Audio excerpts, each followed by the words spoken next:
जी, अब्दुल अज़ीज़ ख़ान आपके साथ। तो इस वीडियो में हम ये देखेंगे कि जो हमारी जो एटमॉस्फ़ियर है, हमारी जो हमारे आस-पास जो फ़िज़ा है, वो किस तरह से किसी लिंक के ऊपर जो है वो उसको अच्छा या बुरा करती है या उसके साथ वो क्या करती है। इन चीज़ों को हम थोड़ा-सा देखेंगे। इसकी मैं थोड़ी-सी डिटेल वीडियो बाद में भी बनाऊँगा अगर मुझे कुछ इस पे लगा, कुछ लोगों का फ़ीडबैक, क्योंकि हम आम तौर पे जब लिंक्स बनाते हैं तो हम ज़्यादातर लिंक्स अब शहरों में ही बना रहे होते हैं अगर, तो शहरों में ये चीज़ें बहुत ज़्यादा इफ़ेक्ट नहीं करती हैं क्योंकि छोटे लिंक होते हैं और छोटे लिंक्स पे बहुत ज़्यादा मसले नहीं आते हैं। मसले आमतौर पे बड़े लिंक्स के ऊपर आते हैं जिनके ऊपर आप कोई बड़ा-बड़ा यानी जो आपके हम बाद लिंक्स बनाते हैं जो कि चूँकि बिल्कुल ही समझें कि हमारी 20 किलोमीटर या से बड़े जो लिंक होते जाते हैं ना, तो उनके ऊपर ये जो असरअंदाज़ होता है हमारी फ़िज़ा और हमारा मौसम, ख़ास तौर पे जो दर्जे हरारत है और जो हवा में नमी है और जो हवा का अपना एक यानी फ़िज़ा का जो एक अपना एक प्रेशर है, एटमॉस्फेरिक प्रेशर जिसको हम कहते हैं, तो ये सबसे ज़्यादा असरअंदाज़ होता है लंबे लिंक्स के ऊपर, जो लिंक्स काफ़ी बड़े होते चले जाते हैं। छोटे लिंक्स के ऊपर ये ज़रा-सा कम असर होता है। ये चीज़ भी हम इसमें देखेंगे कि ये जो बात मैं कह रहा हूँ, इसको भी हम देखेंगे कि ये बात कितनी ठीक है। तो हम ये एक रैंडम लिंक यानी एक लिंक बस मैंने ये उठाया है। हम किसी भी लिंक के ऊपर ये चीज़ें देख सकते हैं। इस लिंक को इसलिए उठाया, इस लिंक को हम देखते हैं। ये लिंक आप देखें ये 34 किलोमीटर का है, तो ये लिंक काफ़ी लंबा है। इस लिंक के फेड मॉडल और इन चीज़ों को थोड़ा-सा अभी इस वक़्त जो है वो नज़रअंदाज़ कर दें क्योंकि ये हमारे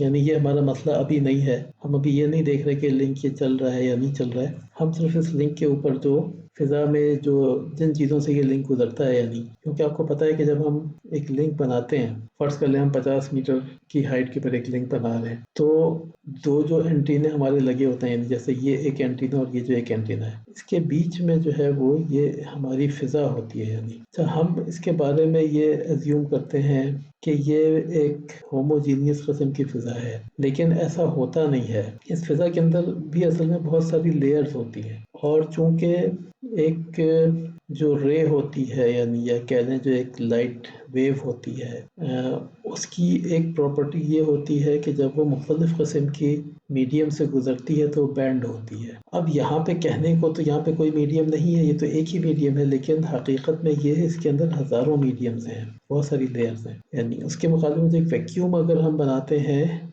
तो एक वैक्यूम में तो चूँकि एटमॉस्फेयर होता ही नहीं है, वो खिला होता है, तो उसमें से तो जो रोशनी गुज़रती है, उसको कोई मसला नहीं होता है। लेकिन यहाँ पे चूँकि आपको भी पता है कि अगर बारिश हो रही है, नहीं हो रही है, दिन का वक़्त है, रात का वक़्त है, तो जो दर्जे हरारत है और जो हवा का दबाव है और जो नमी है, वो मुसलसल तब्दील हो रही होगी, कुछ यहाँ पे अलग, कुछ यहाँ पे अलग, नीचे ज़मीन के साथ अलग, थोड़ा-सा ऊपर अलग, उससे ऊपर थोड़ा ऊपर अलग। तो ये जो तब्दीलियाँ होती हैं, ये मुख्तलिफ़ लेयर्स बना देती हैं और जब माइक्रोवेव लेयर में से गुज़रती है, तो लाइट की तरह से वो बेंड होती है। तो हम इसको थोड़ा-सा देखते हैं, इसको देखने के लिए जो हमें बहुत अच्छा एक टूल हमें मिला होता है, वो स्पेकुलर रिफ्लेक्शंस का है। अच्छा, स्पेकुलर रिफ्लेक्शंस में हम ख़ास तौर पे जो है ना वो वेरिएबल ग्रेडिएंट रे ट्रेस को देखेंगे। वेरिएबल ग्रेडिएंट रे ट्रेस और कांस्टेंट ग्रेडिएंट रे ट्रेस में फ़र्क ये होता है कि जैसे कांस्टेंट ग्रेडिएंट रे ट्रेस है, इसमें अगर हम इसको यस करते हैं, तो ये अज़्यूम करता है कि आपका जो लिंक है ना बस वो यानी जो एटमॉस्फेयर है उसके ऊपर कोई फ़र्क नहीं पड़ेगा। वो बस ऐसे ही सीधी-सीधी रहेगी और आपका लिंक जो है वो इसमें से ऐसी तरह से गुज़र जाएगा। ये ज़्यादा होती है रिफ्लेक्शंस देखने के लिए कि आपको यहाँ से यहाँ यानी रास्ते में ऐसी रिफ्लेक्शन तो नहीं है जो कि आपके इस रिसीवर के ऊपर एक से ज़्यादा तरह की वो पहुँचा दे। तो यहाँ पे हम देख सकते हैं कि ये तो ख़ैर अभी ये लिंक तो मैंने बस ऐसे ही सिर्फ बनाया हुआ था। इसकी वजह से तो ये मेन लिंक इसको हिट भी नहीं कर रहा है। हमें इसको कोई 10 मीटर नीचे करना पड़ेगा।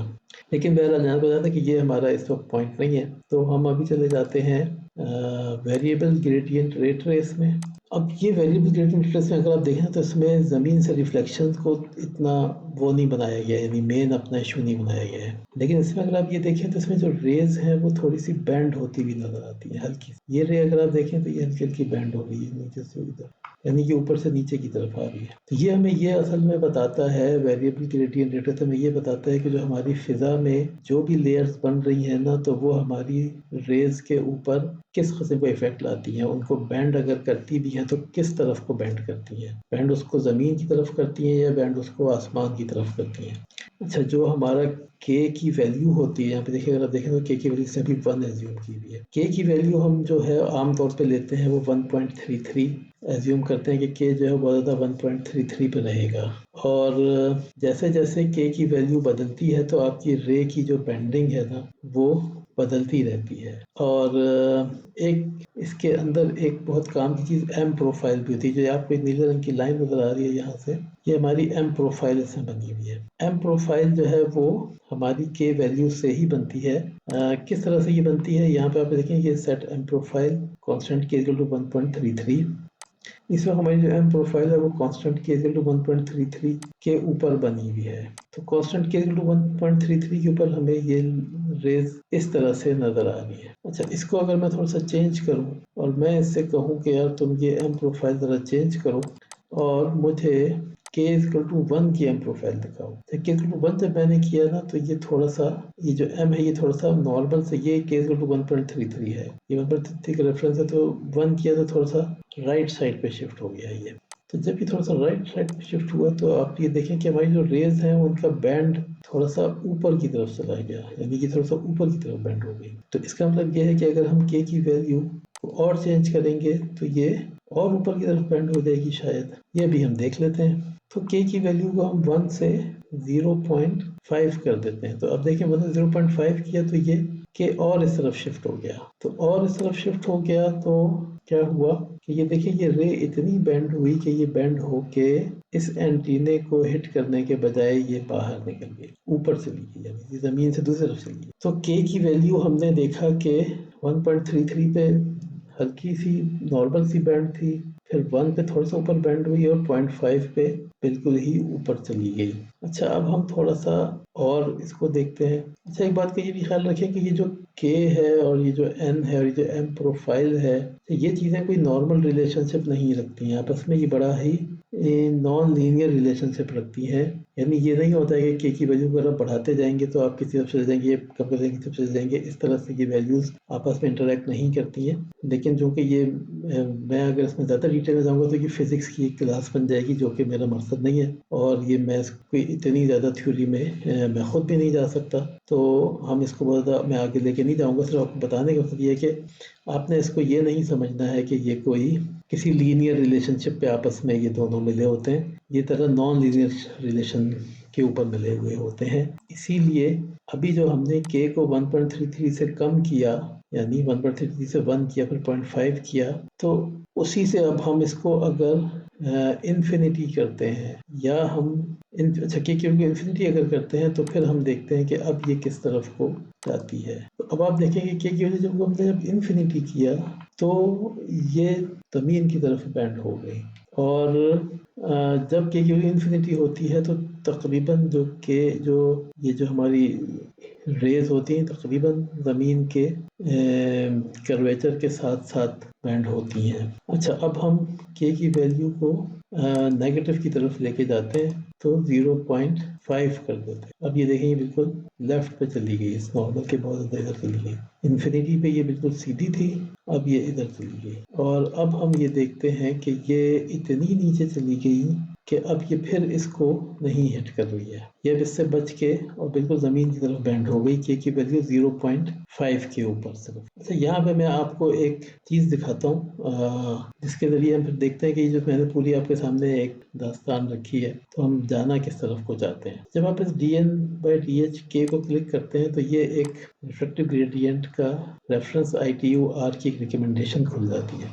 ITU ने अपने यानी वेदर स्टेशंस के ज़रिए और लोगों सारी गवर्नमेंट्स के साथ मिलजुल के इस तरह के ग्राफ्स हर इलाके के बनाए हुए हैं। और अगर आप इस ग्राफ को देखें तो ये यहाँ पे हमें पर दो चीज़ें, ये तो परसेंट ऑफ टाइम है, यानी 99.9% ऑफ टाइम जो है वो यहाँ तक रहता है वो, यानी इस पे रहता है, जबकि 90% ऑफ द टाइम वो इस वैल्यू पे रहता है, यानी ये k की वैल्यू 1 से 1.33 के बीच की वैल्यूज हैं सारी। तो आपका मोस्ट ऑफ द टाइम ये इन्हीं वैल्यूज पे रहता है। तो इन वैल्यूज पे हमने महसूस किया था कि ये इसको हिट करेगा, लेकिन जो हमने दो वैल्यूज अपने आप से देखी, एक वैल्यू k की थी 0.5, यानी वो तकरीबन यहाँ कहीं पे बनती है। अब आप देखेंगे 0.5 ITU ने कभी ये वैल्यू को इस पे प्लॉट ही नहीं किया है, ठीक है, यानी या मतलब इसको आप एक और से ये ले लें कि ITU को ये वैल्यू कभी भी इस के ग्राफ में नहीं मिली, यानी उसके ख्याल में ये इस वैल्यू तक नहीं जाएगा। अच्छा, -0.5 को अगर हम देखें तो -0.5 चूंकि यहाँ पे वैसे नहीं है, यहाँ पे k की वैल्यू इन्फिनिटी के बाद नहीं आती है, ये k की वैल्यू जो है ये माइनस में है असल में यहाँ, लेकिन ये इन्होंने यहाँ पे लिखी नहीं है। -0.5 की वैल्यू तकरीबन यहाँ कहीं पे आएगी इस जगह पे, क्योंकि -0.5 जब k होता है तो dn/dh ये जो है हमारा ये -471 हो जाता है, तो तकरीबन यहाँ कहीं पे आता है, या बिल्कुल उसके एंड पे आता है। यानी यहाँ पे हम ये थोड़ा सा एज्यूम कर सकते हैं कि -0.5 को, लेकिन शायद ये 0.1% ऑफ द टाइम कभी ये हिट कर भी सकती है, क्योंकि ये बिल्कुल उसके एज पे खड़ी हुई है। 0.5 तो हम देख रहे हैं कि 0.5 से तो ये बहुत ही दूर है, लेकिन बहरहाल 99.99% ऑफ द टाइम जो इसके करीब करीब ही रहता है। लेकिन 0.5 को भी हम एक मिनट के लिए एज्यूम करते हैं कि शायद ये किसी वक्त हिट कर सकता है, बहुत ही थोड़ी देर के लिए शायद। और इसी तरह से -0.5 को, लेकिन ये very short period of time, जिसको हम ब्रीफ पीरियड ऑफ टाइम कहते हैं, ये उसमें हिट कर भी सकता है। तो मतलब मेरा सिर्फ बताने का यहाँ से ये है, इसमें दो बातें। एक तो पहली बात ये है कि जो ITU के जो चार्ट्स हैं ना, ये एक रेफरेंस चार्ट्स हैं, लेकिन हमें इनकी बिल्कुल जो इनकी जो लिमिट्स हैं या इनकी जो एक्सटेंट्स हैं, यानी दोनों एक्सटेंट इसके हैं, इसके बाहर भी अपने लिंक को देखना चाहिए कि उसका बिहेवियर क्या होता है। क्योंकि आजकल चूंकि मौसम हर दुनिया भर में हर जगह बदल रहा है, बदलते मौसम की वजह से चीज़ें बहुत ज़्यादा बदल रही हैं। अब आपका एक लिंक है, अगर आपने उसको नॉर्मल तरह से प्लान किया, सारी चीज़ें उसकी चला के देखी, आपको लगा कि नहीं ये लिंक तो बिल्कुल ठीक चल रहा है, इस लिंक में कोई प्रॉब्लम भी नहीं आ रहा है, लेकिन एक्चुअल लिंक जब आपने लगाया तो वो जब मौसम बदलता है जिस महीनों में आपके इलाके में, उस महीने में ख़ास तौर पे वो कभी कभी थोड़ी सी एरर देता है, या वो दिन और रात में थोड़ी सी एरर देता है, या वो किसी ख़ास वक्त में थोड़ी सी एरर देता है। तो आप अगर अपने महकमे मौसमियात से थोड़ा सा ये इस तरह का डाटा ले सकें तो आप देखेंगे कि आपका हो सकता है कि आपका जो इलाके का मौसम है वो ITU रिकमेंडेशन से बाहर थोड़ी देर के लिए जाता है किसी एक तरफ, और अगर आप वो पता कर सकें कि ये किस तरफ को बाहर जाता है और कितनी देर के लिए जाता है, तो फ़र्ज़ कर लें कि अगर ये +0.5, अगर हम इसी लिंक की एक मिनट के लिए बात करें और हम समझें कि हमने इसी लिंक के ऊपर कुछ थोड़ा सा काम किया है, अगर ये समझें कि नहीं ये +0.5 की तरफ भी थोड़ी देर के लिए जाता है, या -0.5 की तरफ भी थोड़ी देर के लिए जाता है, तो हम उसी लिहाज से इस लिंक के ऊपर थोड़ा सा काम कर सकते हैं, उसको थोड़ा सा बेहतर कर सकते हैं। जैसे कि मैं इसको अभी फ़र्ज़ कर लें, हम ये समझते हैं कि ये +0.5 की तरफ थोड़ी देर के लिए जाता है, यहाँ पे ये जाता है थोड़ी देर के लिए।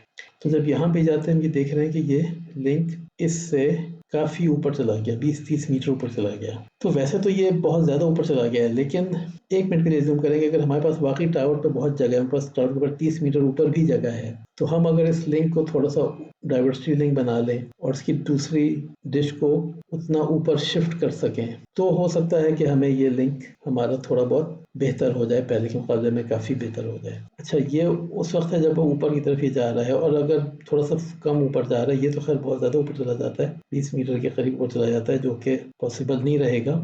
अच्छा, अगर हम नीचे वाले पे एक मिनट के लिए दोबारा आते हैं और हम ये कहते हैं कि जी ये नीचे जा रहा है, तो नीचे जाने में अब आप देखें कि ये नीचे जो जा रहा है, तो यहाँ से तो हम फिर कुछ भी नहीं कर सकते। ये अगर थोड़ी देर के लिए नीचे जाता है तो ये हमारे किसी काबू में नहीं रहता है। तो फिर क्या हमें एक तरह से करना चाहिए? तो जो हम सजेस्ट करते हैं, या मैं सजेस्ट करता हूँ अपनी तरफ से, वो ये है कि अगर आपको इस तरह के लिंक्स का पता है, जैसे बाद लोग क्या करते हैं कि वो इसको सिर्फ स्पेस डाइवर्सिटी कर देते हैं कि जी ठीक है, लिंक है, ऊपर नीचे हो रहा है, रात में स्पेस डाइवर्सिटी लगा दी, लेकिन फिर भी नहीं चला, क्योंकि आपने जो हल लगाया था वो हल इस चीज़ का था ही नहीं ना। तो आपने पैसे भी लगाए, आपने मेहनत भी की, लेकिन आपने जो हल लगाया उससे कोई फ़ायदा नहीं हुआ। और इसी तरह से फ़र्ज़ कर लें कि आपने लिंक को बहुत ऊपर कर दिया और एक तरफ से को बहुत नीचे कर दिया और नीचे ऊपर करके आपने उसको थोड़ा-सा बैलेंस करने की कोशिश की, क्योंकि जो एक लिंक एक ऊपर और एक नीचे होता है वो थोड़ा-सा ज़्यादा स्टेबल हो जाते हैं, ये एक आम तौर पे देखा गया है। लेकिन उसका भी आम तौर पे ज़रूरी नहीं है कि आपको कोई हल मिले।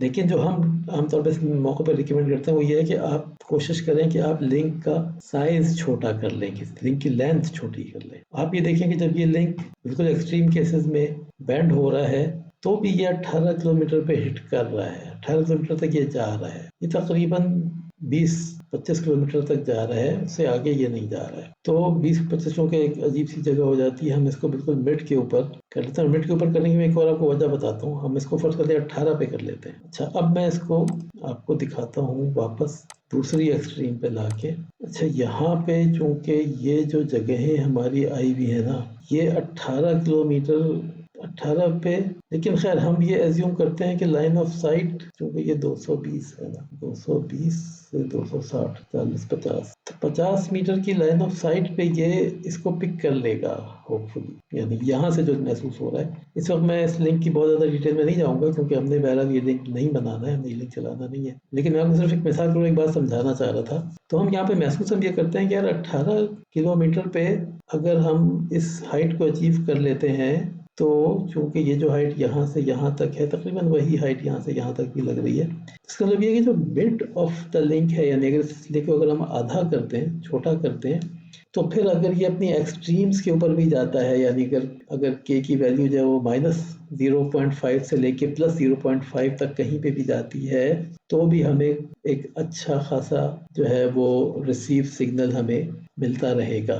तो ऐसे लिंक के लिए मैं आमतौर पे, यानी जहाँ जहाँ मैंने काम किया वहाँ पे मैंने हमेशा इनको यही गाइडेंस देने की कोशिश की कि इस लिंक को छोटा कर दें किसी तरह से। लेकिन ये मुझे भी पता है कि हर चीज़ चूँकि पॉसिबल नहीं होती, एक लिंक को छोटा करने के लिए बहुत पैसा लगता है एक साइट बनाने में और इन सारी चीज़ों में। लेकिन सलूशन तो बहरहाल वो ही बताया जा सकता है जो कि हमारे ख्याल में वायबल हो। और यानी जो इसके सलूशन आमतौर पे लोग निकालते हैं वो सलूशन हर माहौल में या हर उसमें फिजिबल नहीं होता है। तो बजाय इसके कि आप किसी गलत तरफ अपना वक्त और पैसे लगाएं, एक सही तरफ अगर लगा दें तो शायद कोई थोड़ा सा फ़ायदा हो जाए।